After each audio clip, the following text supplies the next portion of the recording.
I don't want nothing. I don't want nothing that's under 100. I don't want nothing. I don't want nothing that's under 100. I don't want nothing. I don't want nothing that's under 100. Guess what? Guess what? We got a special guest today. Who's this good looking guy? I don't even know what to call him. What's going on, family? Yeah, man. We have so many names. A man of many aliases. Known to many about Vegas, known to those who love me as Derek. So we can go with DG. DG, appreciate y'all having me, man. I love this idea, man. I love what you guys are doing.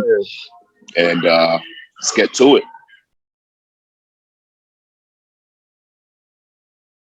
Well, all right, so let me correct you a little bit on that. The NCAA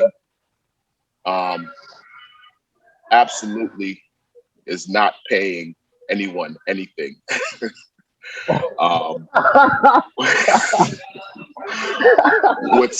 What's happening is the NCAA is now allowing student athletes to basically make money off their name and likeness, which went against their amateurism concept. So, I mean, that's kind of what it is. Basically giving them the right to do what any and everyone else in the world could do. They're about 100 years late on that, but you know, it is what it is. Everything in time, they say. So pretty much, they're letting them go find their money, pretty much, right? Yep. Like, so like if let's say like with the video games, like Madden, I'm not Madden, but like NCAA football come back, they could probably use their names in the game, whatever have you, and probably get paid from things like that, right? Is that what we're saying? Yep. You know, endorsement deals, things like that. Yeah, because for the longest time in video games, you know, of course they didn't use any of the guys' names. You know, it was just jersey numbers. Just jersey numbers. Yeah. So, all right. So basically, something like this, right? Right now we're in the era of social media, right? And everything and everyone has a brand, right? And you and I can get on Instagram. If we have enough followers, Instagram will pay you. Like you'll get sponsorships from people to, you know, do their promo. You know what I'm saying? You see someone with a Theragun or you know, some kind of supplement or whatever the case may be. Someone is paying them to do that, right? Mm-hmm. You can go if you at a school like Alabama, right? Nick Saban owns I don't know how many Mercedes-Benz dealerships, right? You can go there and like do signings. You know what I'm saying? Get money for that. Basic stuff that you should have been able to do a long time ago to now basically say, okay. What my question is, why is it taking so long for the NCAA? Why is it taking so long for these guys to get paid in any type of way? Like, what do you think that's about? Yo, bro, it's basically money, man. It's money you control. The NCAA didn't want to give up what they would consider amateurism and wanted to keep the players basically in check. You know what I mean? Yeah. I don't like you're not taking any money out of their pockets by allowing them to do what they're doing right now, but they didn't want to do it because they said it went flew in the face of what they considered NCAA to be as amateurism. And they're saying they're already getting paid. And I'm like, bruh, like, I understand the importance of a free tuition. Trust me.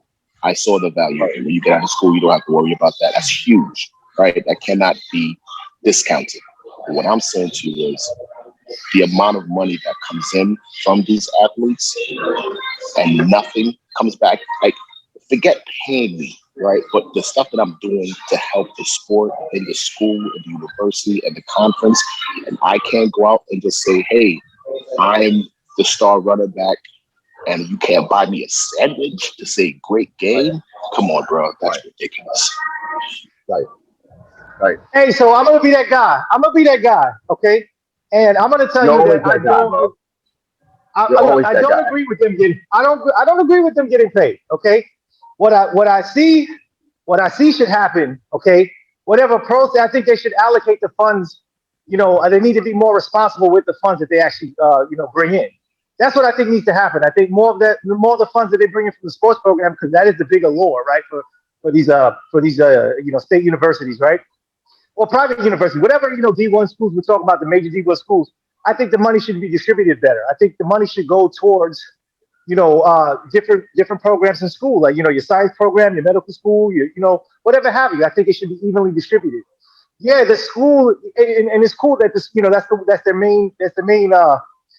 main fund, and that's where they're getting all their financials from. You're mistaken in your assumptions that the school, university spends money on football. That's absolutely backwards.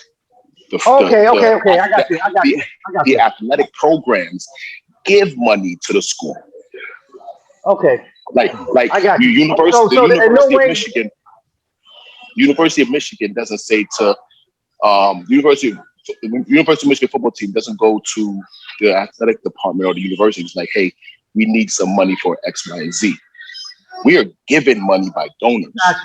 Gotcha. Our program is self-sufficient, right? And then we give a portion of that money to the school, and the school could do it as they please, right? Okay. So we don't come to them for money.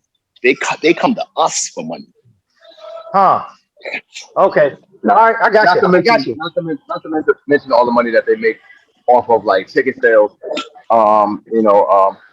Do they make money off of television as well? Hell yeah, television. Right? That's where the most money comes from.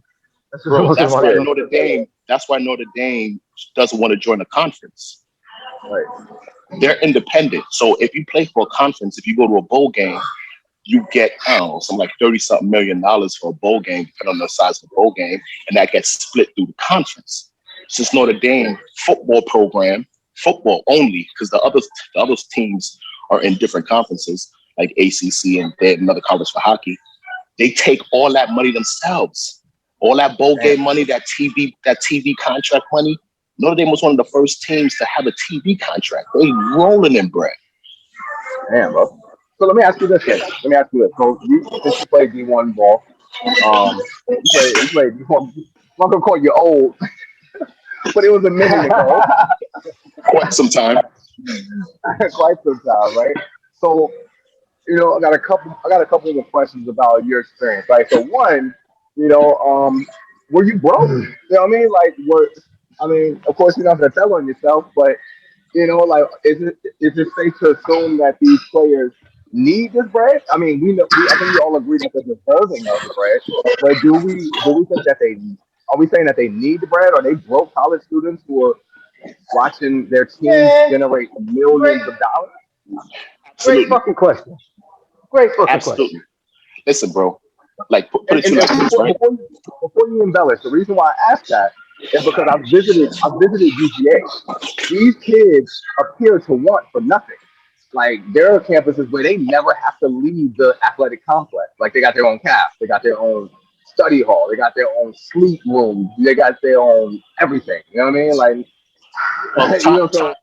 times could have obviously changed since I was in school, and would change before someone else was like in school before me. But I'm telling you like this: when I was in school, think about like the offensive defensive lineman.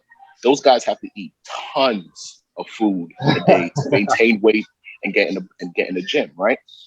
We didn't have specified cafeterias, and we were only allowed to have what a regular student can have, right? So whatever the maximum meal plan was, that was all you can get. So like by half of the season, right, a lot of the players were done with their food. They literally had to go around asking for like, can I get some change to have a meal, bro? Damn. I'm telling you. Like man. You don't understand how much that people are going through, because you're thinking, oh man, they this, they that, you see us coming to the study hall, coming to the cafeteria, and there's a whole bunch of us with tons of food on our plate.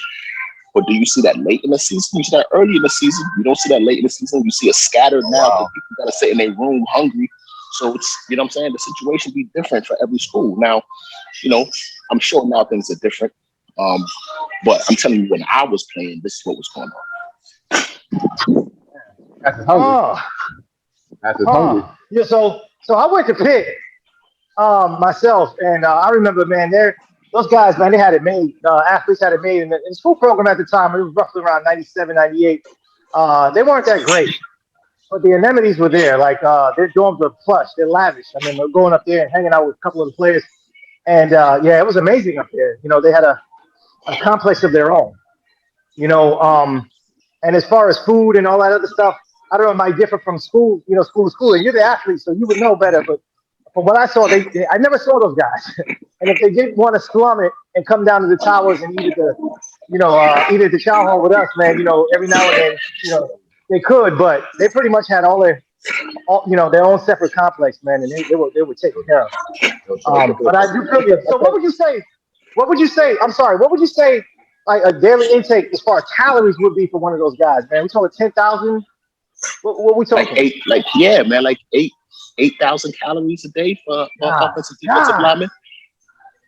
8,000 calories. I mean, if depending on what kind of running back you were, I was on like a 3,500, and I was at my peak. I was 3,500, and I was at like 9% body fat. 9%. Woo! Yeah. John Claude. So we can't. We had our own gym. We had our own.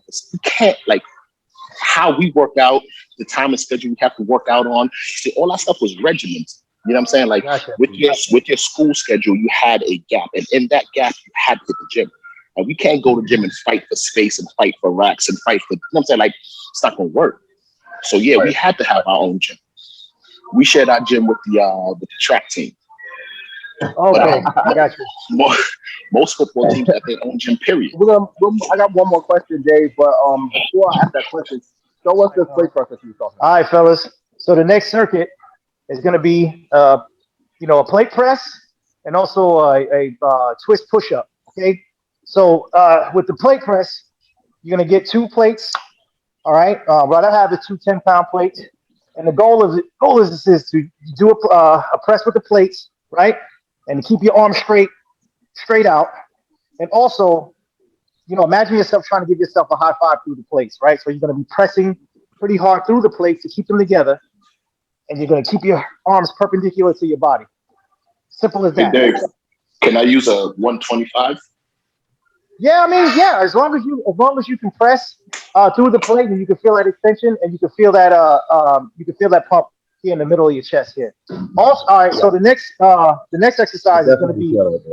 I feel that. A standard. You got it. All right. So the next step, after that, we're going to run this in a circuit. We're going to just jump into the push-up. Okay. So I'm going to add a nuance to this. Okay. This is not a normal push-up. You're going to come down, and when you come up, you're going to come up on your fingertips with a slight twist. All right. You come down, and you're going to alternate. All right. And you should feel that here on the sides of your chest here. So the key to this is, like I said, man, PE stands for push to exhaustion today, and we're gonna do max rep. All right, you guys got it? Got it. All right. So let's get it. I got one more question, since we do have an NCAA D-1 player on with us. PE, you're in PE with your head. But okay, so it's this whole notion of so the NFL combine, right? It doesn't sit well with me because the vast majority of coaches are white dudes, all white dudes, and the vast majority of NFL players or football players, NCAA players, are black dudes, evil, flawless, like you guys. And they go and it reminds me of like the auction block. They're like, oh, look at those prides, and they're poking and prodding. And like, look at his ass, look at his glutes. Like, this is a grown ass man. You're not looking at his ass? Look at those. Like, it's like great glutes. Great glutes. You can tell that they don't care anything about these. It seems like they don't. All they care about is their body, right? So my question, Steve, is twofold. One, when you were getting recruited to play NCAA, was that recruitment process similar to the NFL Combine? Secondly, what are your thoughts on the NFL Combine? Does it seem like a modern day Austin block? No, my recruiting process is nothing like the Combine. Recruiting is basically just whining and dining. They try to convince you that their school is the best, their school offers you the most, and that's the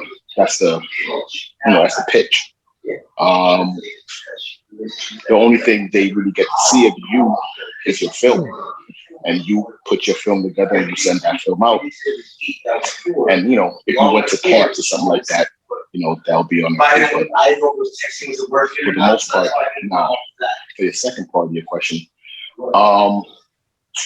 I've heard that statement made before, but I do not associate slave trade with the Combine. You're an athlete. Your body is your commodity. So I'm checking the commodity, right? So, if I need you to be a running back, I need you to be fast. If I need you to be a receiver, I need you to have big hands. I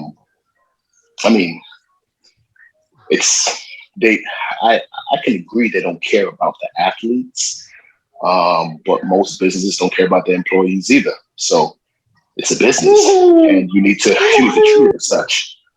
That's how I look at it. James, did you hear that? No, I'm listening. I'm here. I'm here. So the way I see it, I mean, I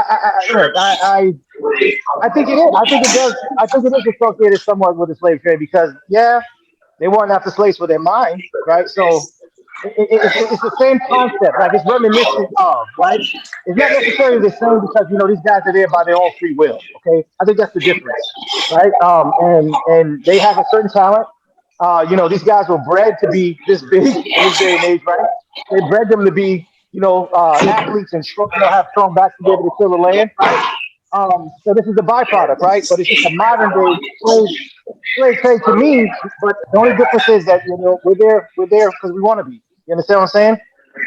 But yeah, I mean the same concepts are there. The same evaluation process is there. Like, does he have a strong back? Can he run fast? Can he do this?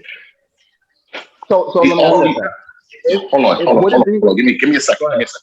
The only difference I see with this, the only similarity I see with the Combine and how you make the connection to slavery is it is physical. With any job, but that's the only thing. So to me, that's like a stretch to put Combine and slavery together when the only real connection is physical. So if it was Black coaches and Black owners, would you feel the same way? So no. Look, for me, honestly, I think it will be the same. And like you heard what I said. I said it's reminiscent of, right? Not necessarily. It's not a slave trade, right? But it feels like it, right? Like it's the same concept. You know what I mean? And you're right. It is physical. It was physical then. The only difference is to me is that, like I said, those guys are there, because they want to. But it just feels that way. You understand what I'm saying? And that's how people make that assumption, or they make that they come to that conclusion. Because the only thing is the reason. Hold on. The only reason I say this is because all they think we have is sports and entertainment. You understand what I'm saying? They don't see much more to us than that. You understand? So it feels that way. Like, okay, you're sitting there poking and prodding at these guys, and they're just physical specimens. We offer a lot more to the culture than that. Or to this country. So, like I said, I can understand that argument. Me myself, I don't necessarily feel that way because how else are you going to examine?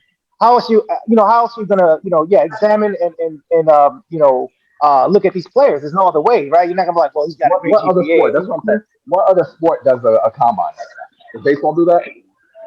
Do they look at their bodies like that? Do they make them parade around with shirts on? I think they have a spring camp. They have like a camp. They have a camp where these guys scrimmage.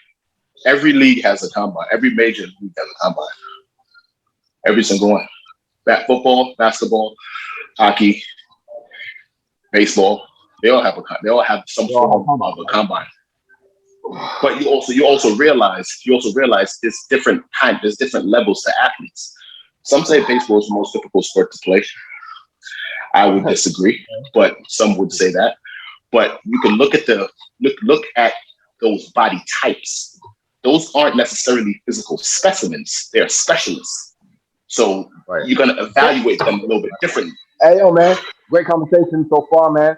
Dave, let's move on to our next exercise. What we got? All right, man. So the next circuit, first exercise on the circuit is going to be dumbbell flies, floor dumbbell flies, rather. So the purpose of being on the floor for this workout, man, when a lot of folks get on the bench, they tend to overextend with their flies, and they go too far and they hurt themselves when they're trying to go heavy with flies. So when you're on the ground, you basically the floor is bracing your elbows. Okay, so you're basically doing a fly with dumbbells on the ground and just bringing them up. That's it, simple as that. And then the next exercise is going to be a medicine ball push-up. You're going to get a medicine ball push-up, and it's similar to the plate press. What you're going to do is you're going to be looking to try to squeeze the living shit out of this ball while you're doing push-ups, pretty much. And it's just simple as this. And if you can't do that, if you don't have a medicine ball, you can do the variant that Jared's doing, and you can do diamond push-ups and just go all the way down low to where you're touching your hands, your chest is touching your hands. Simple as that. You want to make sure your elbows flare out. All right? That's simple as that, guys. Nothing more to it. And again, we're going to be doing max rep. All right? All right, cool. Do these flies, so you can't do them more. All right, so all right, D. So I can say you went D1. Can I say where you went? Yeah. All right, where your head go? Oh, there you are. All right, you went to the University of Buck, right? So what I want to know is why you didn't go play for HBCU, bro?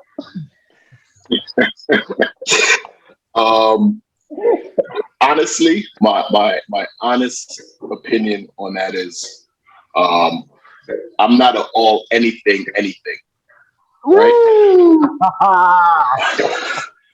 Okay. It depends on what your path is. It depends on what your journey is. It depends on what you want. A college is meant to give you the experience you're looking for, right? And the experience I was looking for, I wasn't going to find at an HBCU, right? I believe that HBCUs have their place, have their purpose, but just like an Ivy, just like a state school, just like a city school, just like a associate's junior college, you have to pick what's right for you. And for me, it wasn't an HBCU. Makes sense. That makes sense. Good question, though. Hey, what you think about HBCUs, Dave? What I think about HBCU, so you already know I'm a separatist, okay? I am about everything. You understand what I'm saying? I am, and from the simple fact, you guys already know if you watch previous videos, but yeah, I believe in loving ourselves and actually doing things for ourselves to be able to be, you know what I'm saying? I guess, for lack of better terms, marketable, right? I think it's time for us to start looking at each other in a different light. So in order to do that, we have to unite, right? So the other thing is, as far as HBCUs, I'm about HBCUs if it's by us and for us, okay? I'm not with HBCUs if it's run by others. Man. Think about it like this, man. Can we go to another country and infiltrate and get into higher management and then hire our own kind? They won't allow that. You understand what I'm saying? Especially if it's for us, right? And you got to think of the origin of a lot of the HBCUs. A lot of like white philanthropists in the beginning basically set up schools to make us good employees, right? So again, if the HBCU has the right goal in mind and it's for us and it's by us, I'm all for it. And on top of that, I think, you know, if we only offer sports and entertainment, why don't more blue chip athletes, you know, kind of assemble and go to these schools and make them relevant? You know what I mean? Facilities and finances. Well, I mean, if we take a chance. It's a catch-22 because you need the athletic program in order to get the finances to fuel the facilities. You know what I mean? So the athletes aren't going there because they don't have the finances in that facilities. but we need them there to boost up the program so we can eventually get the finances Right, chicken or the and egg, right? facilities. Chicken or the egg. Yeah. Chicken or the egg, It's, right? it's No, interesting bro. what you said, Dave. Go ahead. Bro, hold on. There's a lot of HBCUs. Let me take that back because I don't want to speak out of my ass. There are HBCUs out there with very wealthy alums, right? Mhm. Alumni give to what they care about. If your Right. HBCU doesn't care about athletics, they're going to give it to whatever program they care about. That's why Howard has good business school. That's why some schools have good other schools, right? Because the people who go there give to what they care about. These schools don't care about athletics that much. I mean, they That like much. football. Most people like football, right? But they're It's not like the getting a whole band. bunch of they and these bands get money. You get scholarships to play on a band, which a lot of places don't. Right. You know what I'm saying? Follow the money. Where the But they people made go it on though. those work. I'm sorry, D. I don't mean to cut Go you ahead, go off. ahead, go ahead. But No, they no, go made ahead. it. They made it. No, but they made it though. That's what I'm saying. Like, again, it's gonna take a sacrifice, right? Because like you look at John Morant. John Morant went to a black school, and not because I wouldn't say I don't know John Morant, right? I don't know him personally, but he wasn't heavily recruited, right? But when he got to school, he made a name for himself. Okay, and and now he's like he's one of the better point guards in the league, right? But he put that school on the map, right? So my thing is this: if guys take chances, if we take chances on ourselves, then we can generate that wealth in that school and make that program what it's supposed to be. Because think about these schools; it's predominantly us. These big schools are predominantly us. So my thing is this: I get it. That's a big sacrifice. That's a big ask for an up and coming blue chip guy that's who's sacrificing everything and putting everything on the line. For his family or whatever have you, going to school and trying to make something of himself, getting into the league or whatever have you. That's a big ask. But I think the talent speaks for itself too. You know what I mean? Like these Bro, guys will get recruited. They will make the league. I mean, it is what it you is. all right. So let me push back on something that you said. Do you think John Morant got big time offers and chose the HBCU? No, no. I think So John he Morant didn't was take a chance on himself. That's what I'm saying. Like no, he's good no, no, no, enough no, to get to no. the league. Go ahead. Right.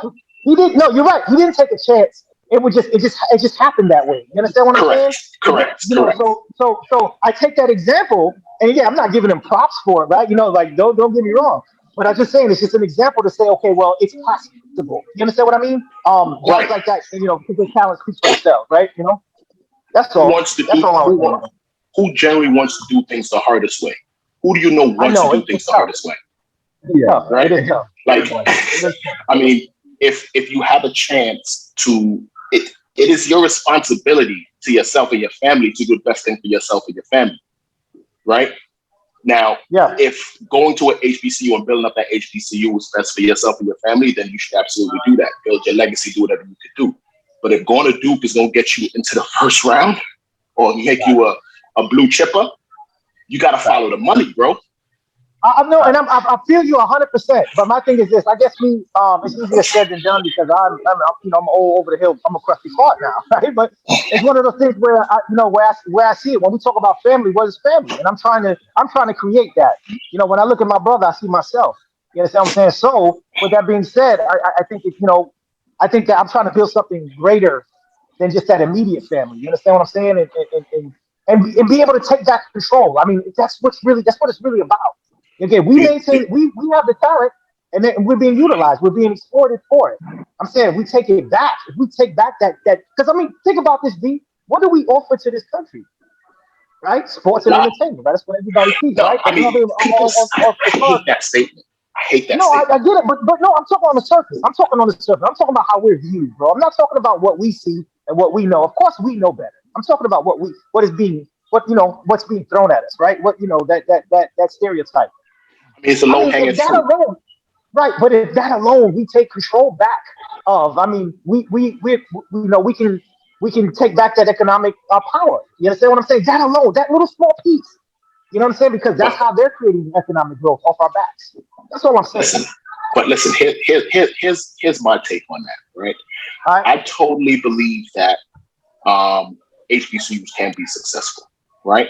Yeah. But it is up to what I think it is. I think it is unfair to ask an inner city kid, right, with this one chance to do something, right, to take that risk. right? The kids who should take that risk are those kids who were 2 or 3 generations ago from the inner city. Their parents have made it, right? They're not suffering, right? And now you can take a chance on doing something because you're prepared now to go to the league, right? If LeBron's son went to Howard, he'd still go to the league. Yeah, I feel you on that. Right? I feel you on that. So I think it is unfair just to say, all right, well, you're from the inner city, help the, there's a lot of wealthy people who went to HBCUs whose families aren't in a bad place. You know what I'm saying? Why not?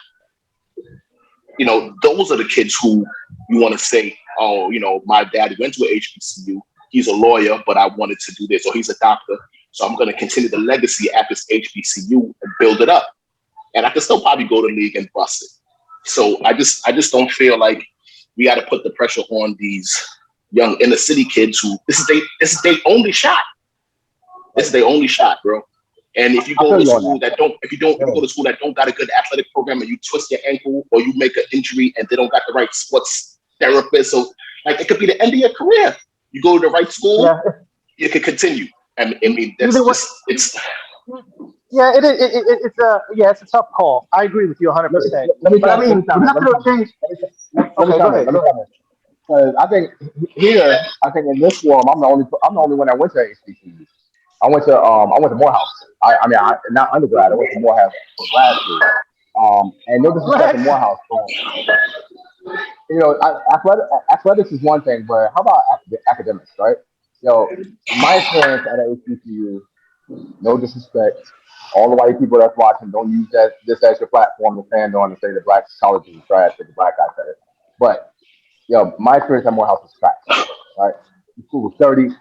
The dorms. Well, I didn't even stay in the dorm, but I saw the dorm rooms. The dorm rooms were, next to unlivable. And this was a grad program. You feel me? It was ridiculous. It was ghetto.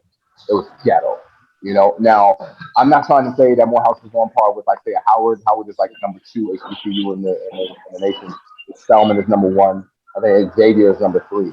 My point is this, though, man. There tends to be, so I think all 3 of us know this. There tends to be like this black thing that happens. So when you patronize a black business, you kind of expect like the AC not to be working. When you patronize a black business, you kind of expect them to not open on time.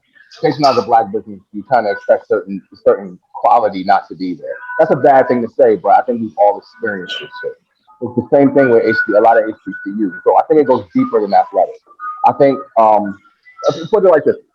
The first HBCU, you called it, Dave, it was started by a philanthropist, a white philanthropist, Richard Humphreys, I think his name, a Quaker.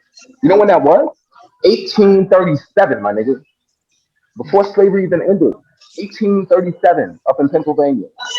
There is no reason why our HBCUs should still be trash, bro. I got my master's degree in 2006.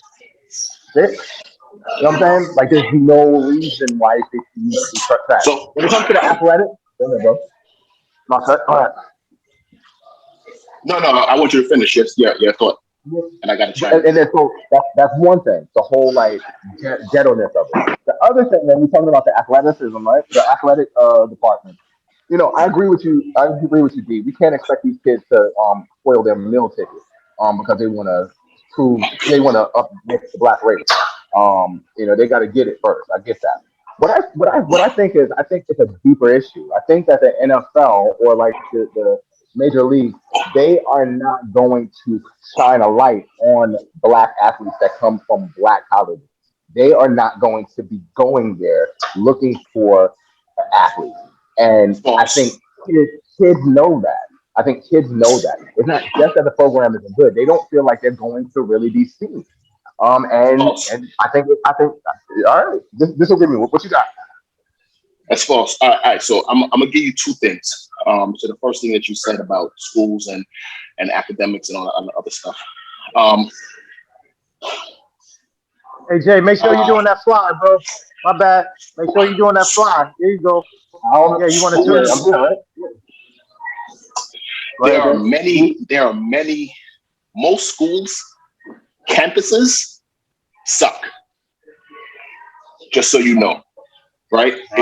If you went to Brown, Harvard, Cornell, and looked at how the undergrads lived, you wouldn't believe it's a freaking Ivy League school. It's just a fact. It's just a fact, right? Yes, some will have a nice building. Yes, some donor gave some money, they built something new. But school facilities for students, most of the time, are trash, right? All the money goes into teachers, programs, and athletics if they have an athletic program, and maybe buildings with facilities, right? My homegirl's daughter took a visit to either Harvard or Brown. She's a Black boarding school alum as well. Black boarding school alum. And she said when she walked into the building, into the dormitory where they were going to be staying, it's like, I thought this was an Ivy League. Like, who could live like this? I think it was Harvard, bro. And I'm telling you, son, like, don't always judge a school by maybe what their living situations look like, because they're going to be trash most of the time, 8 times out of 10. That makes sense. As for can't find athletes, yo, bro, it is you have to also realize that the NFL, the NBA, it is a job, right? It is a career, it is a business. And if you believe in the fucked up business of capitalism like I do, right? It's a fucked up business, but it is a business. You want to find the best for the cheapest. If you could find an athlete, if you could find a good athlete, they literally hire people to do this, bro, to go out and find athletes that no one else would be looking at. Get half the NFL are undrafted or high draft picks. Half. And if you could fill your roster with 6, 7, 8 round draft picks, 7 round draft picks, and free agents, half your roster like that, you save money, because now you could pay the quarterback the $500 million that Mahomes is getting to stink it up this year. Right? So you gotta understand, they will find you, bro. They will find you. If I'm not mistaken, 2 of the best athletes that ever played the sport went to HBCUs. That's Peyton and Jerry Rice. I think they both went to HBCUs, right? And Walter Payton, the running back and the receiver. They will find you, bro. Let me ask you one more question. All right, because Dave made a really good point about like successful HBCU alums, right? Saying that they do give the money back to the school, but they don't give it to the athletic program. Yeah, that's what I'm saying. Because of our first conversation that we had about like how college football, college sports period, especially college football, is big business. What do y'all think? I mean, we got Oprah, we got Taraji P. Henson, we got we got Toni Morrison, we got P. Diddy, we got Dave, you'll love this. We got Common. Common went to HBCU. I think he went to Florida A&M. Erykah Badu with the Grambling. Like, so do you think, since we know that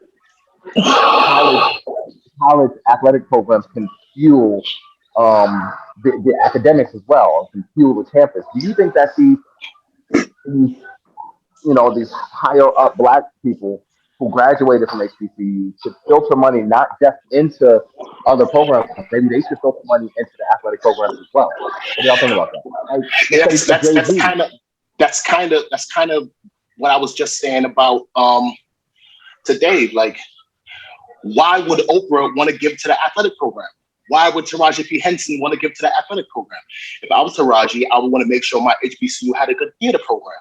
If I was Oprah, I would want to make sure they had a good media program, right? You're going to get to what you care about, 1, and 2. And 2, you also have to believe in the system, right? The the thing This with is the reason why.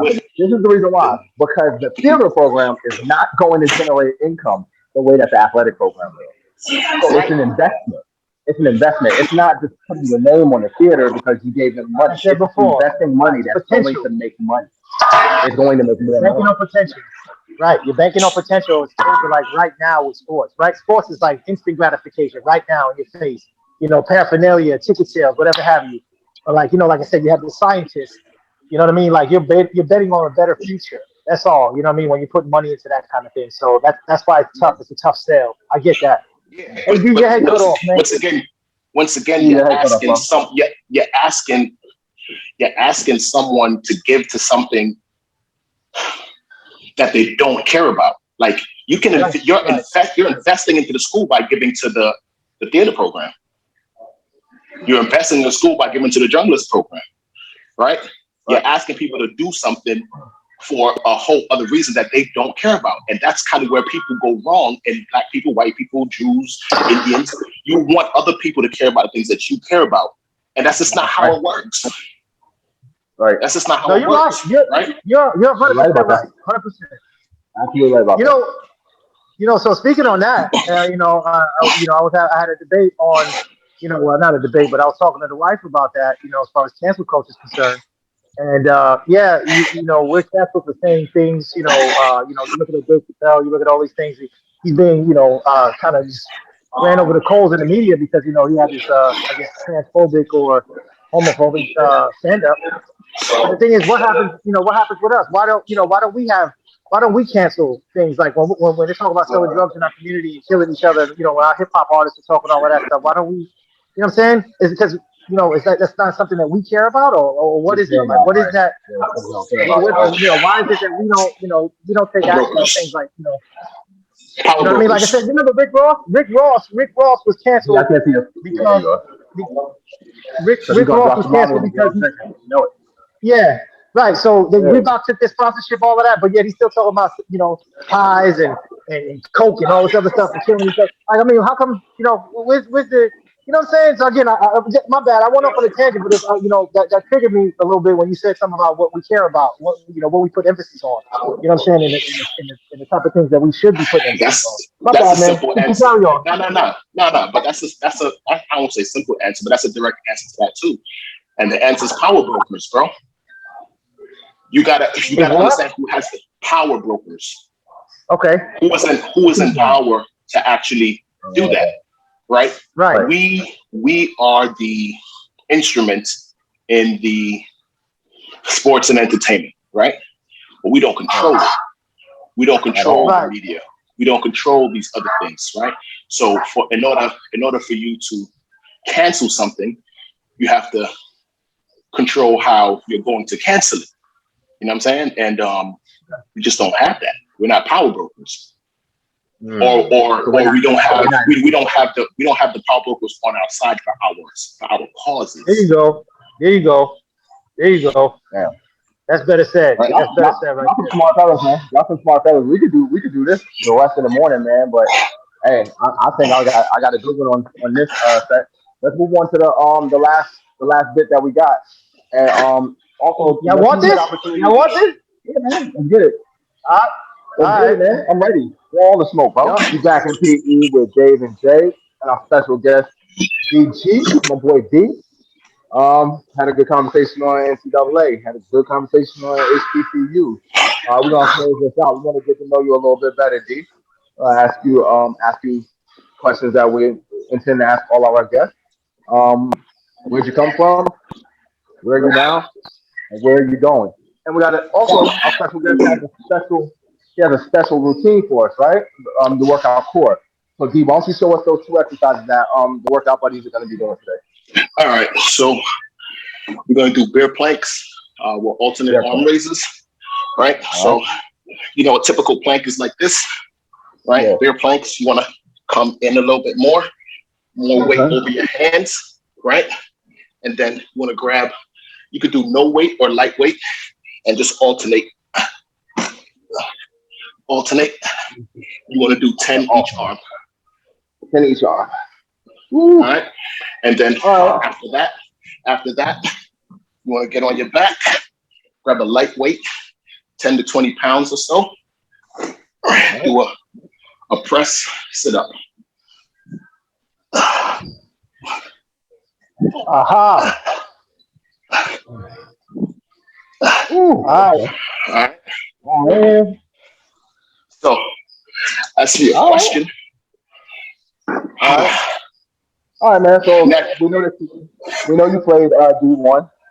But I mean, tell the workout buddies a little bit about yourself. Where'd you come from, dude? Naturalized citizen out of the amazing country of Jamaica. Grew up in BK.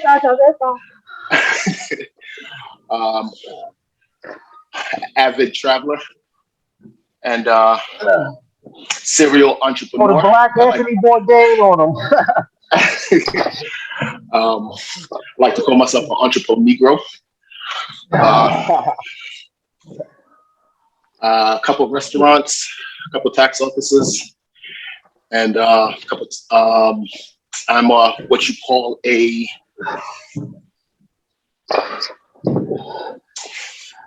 financial engineer. I figure out creative ways to finance real estate deals. One of my businesses is real estate investing. So just all the way busy all the time. Well, damn, I'm gonna have to drop like 18 different links. Yo, why you gotta be a Jamaican with 18 jobs? 18 jobs. That's why I'm on. He's a policeman. He's on the ambulance. He takes the house. He fixes the roof. In living color. I like how you he said he's a financial engineer. I ain't never heard nobody say. You know how you fancy up your resume? That sounds like something something he created. He created it. That's right. I like how you said he got a couple in restaurants. A couple? Yeah. Oh, that's dope, man. So what you got going on now, D? What's important to you now? Real estate kind of is where it is for me at the current moment. We're opening another restaurant in New Jersey, probably within the next month and a half. I have a Caribbean Asian fusion. You want to come up a little bit more, Jay?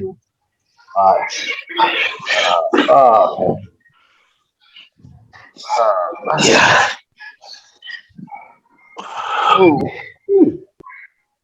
You say Caribbean Asian fusion. Yeah. Of course. I could go for some Caribbean. I love Asian food, man. I love Japanese food. Yeah, man. We do creative things like oxtail dumplings and oxtail sushi and bao buns and creative Asian twists on our jerk chickens. I mean, the restaurant is called Season, CZEN. We got one in Brooklyn, opening one in Englewood, New Jersey. It's all around busy, man. I'm try to keep as many irons in the fire as possible, because especially when you see how the pandemic happened, you never know what's going to hit and what's going to take a hit. So you always got to be ready. Stay ready, so you never got to get ready. Right. Absolutely, man. Absolutely. One reason I wanted to have Gio on, man, is for that very reason, man. Because he's definitely an engineer when it comes to figuring something out. You know, he's gonna figure out a way to make something shake, and I respect that a lot about him.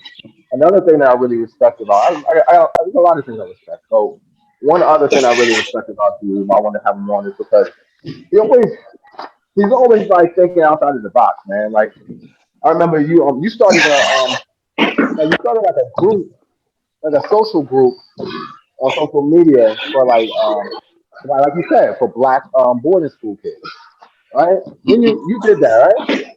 Yeah. Yeah, like he was compiling experiences from Black boarding school kids, and that's something I think all of us have considered. but we never actually took the steps to kind of put it in place. I mean, it's similar to what we were talking about earlier, right? About who you are, kind of where you went to school, what you kind of bring back, get back. So one of the things that I care about, and if you can see my shirt,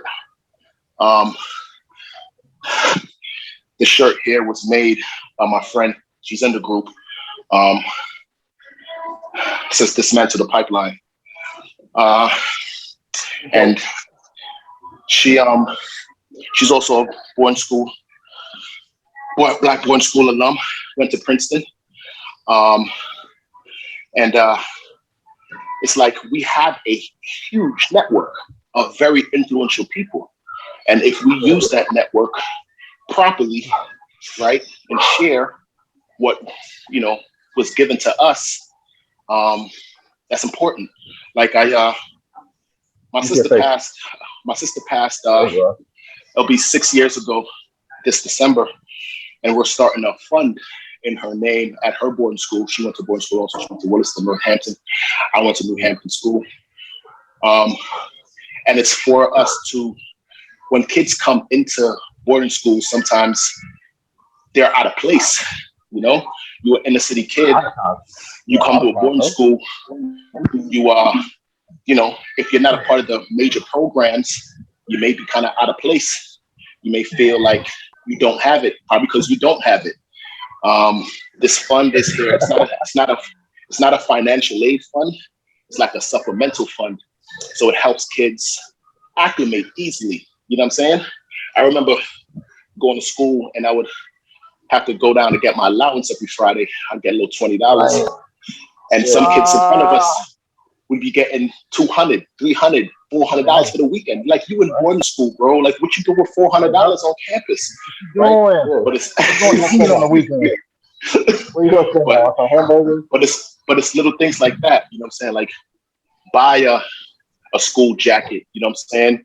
Buy something to bring back home to your parents. You can now, if there's a trip going on, if a spring break, we couldn't go. We can't. We don't got $2,000, $3,000, $4,000 to go to Vail for winter break.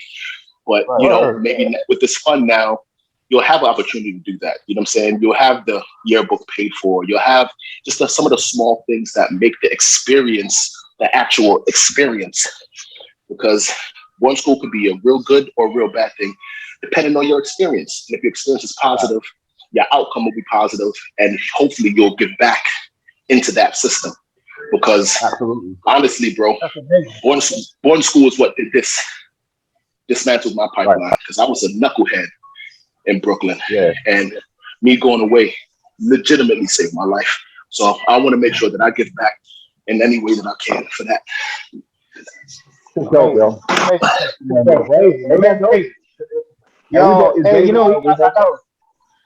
got flashback.